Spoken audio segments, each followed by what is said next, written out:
नमस्कार और साक्षी news centre पर आप सभी का स्वागत है। पीपुल्स डेमोक्रेटिक पार्टी की प्रमुख महबूबा मुफ्ती ने साल 1989 के अपहरण मामले में यासीन मलिक को छोड़कर किसी की पहचान करने में नाकाम रहने के लिए अपनी बहन रुबैया का बचाव किया है। महबूबा मुफ्ती ने कहा है कि 32 साल एक लंबा समय होता है और लोग बहुत कुछ भूल जाते हैं। मीडिया से बात करते हुए महबूबा मुफ्ती ने जोरदार तरीके से अपनी बहन का बचाव किया। देखिए, रुबिया सईद को उसको एज अ विटनेस बुलाया गया था, जैसे कि आपको भी कल को बुला सकते हैं कि भाई आपको किसी की पहचान करनी है। उसको बुलाया गया है कि आपको पहचान करनी है किसी की, बहैसियत विटनेस, और वो इनकार नहीं कर सकती थी इसमें। वो गई, चूँकि यासीन मलिक जो है वो पब्लिक डोमेन में काफ़ी देर से रह चुके हैं, उनको पहचानना उसके लिए आसान था क्योंकि 32 साल हो गए हैं। तो 32 साल में तो इंसान बहुत कुछ भूल जाता है। तो चूँकि यासीन मलिक को पहचानना आसान था, उसको उन्होंने पहचाना। जहाँ तक बाकियों का सवाल है तो वो किसी की पहचान नहीं कर सकी, और जो उसका फ़र्ज़ था, एक कानूनी कार्रवाई थी, उसको उसने मुकम्मल किया और कुछ भी नहीं। हम आपको बता दें कि जम्मू कश्मीर के पूर्व मुख्यमंत्री दिवंगत मुफ्ती मोहम्मद सईद की बेटी रुबैया सईद 1989 के अपने अपहरण से जुड़े मामले में शुक्रवार को सीबीआई की विशेष अदालत के समक्ष पेश हुई थी।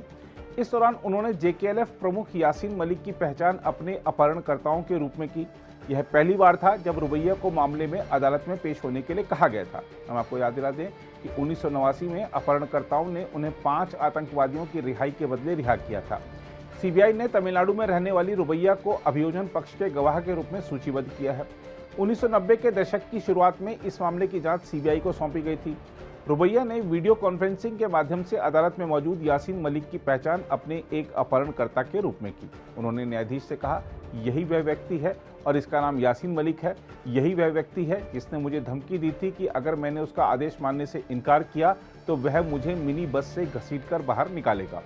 बाद में रुबैया ने अदालत में प्रदर्शित तस्वीरों में भी यासीन मलिक की पहचान अपने एक अपहरणकर्ता के रूप में की। हम आपको बता दें कि रुबैया के अपहरण का मामला एक तरह से ठंडे बस्ते में चला गया था। हालांकि साल 2019 में एनआईए द्वारा आतंकवाद के वित्त पोषण के आरोप में यासीन मलिक की गिरफ्तारी के बाद इसकी सुनवाई फिर से शुरू हो गई।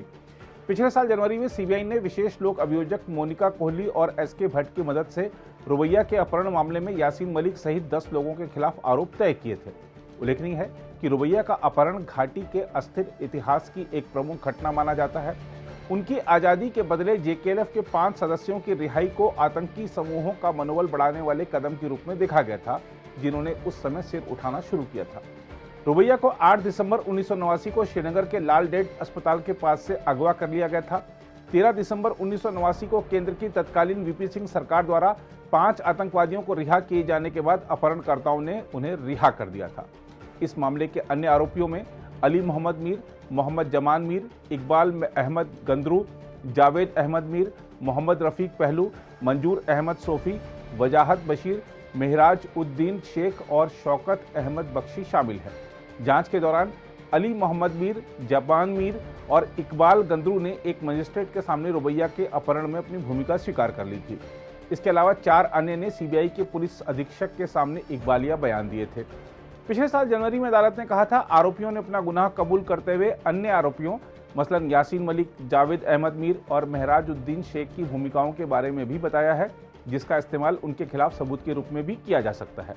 सीबीआई ने अदालत के समक्ष दायर अपने आरोप पत्र में इन 10 आरोपियों सहित कुल 2 दर्जन लोगों को नामजद किया है, जिनमें से जेकेएलएफ का शीर्ष कमांडर मोहम्मद रफीक डार और मुश्ताक अहमद लोन मारे जा चुके हैं, जबकि 12 फरार हैं। फरार आरोपियों में हलीमा, जावेद इकबाल मीर, मोहम्मद याकूब पंडित, रियाज अहमद भट्ट, खुर्शीद अहमद डार, बशारत रहमान नूरी, तारिक अशरफ, शफात अहमद शांगलू, मंजूर अहमद, गुलाम मोहम्मद टपलू, अब्दुल मजीद भट्ट और निसार अहमद भट्ट शामिल हैं। हम आपको यह भी बता दें कि रुबैया के बयान दर्ज होने से पहले यासीन मलिक इसी मामले में 13 जुलाई को अदालत के समक्ष पेश हुआ था। जेकेएलएफ प्रमुख यासीन मलिक ने तब कहा था कि अदालत में भौतिक रूप से उसकी पेशी सुनिश्चित की जाए ताकि वह गवाहों से सवाल जवाब कर सके, वरना वह जेल में अनिश्चितकालीन भूख हड़ताल पर बैठ जाएगा। यासीन मलिक ने अदालत से कहा था कि वह 22 जुलाई तक सरकार के उत्तर की प्रतीक्षा करेगा, जिसके बाद वह अपनी अनिश्चितकालीन भूख हड़ताल शुरू कर देगा।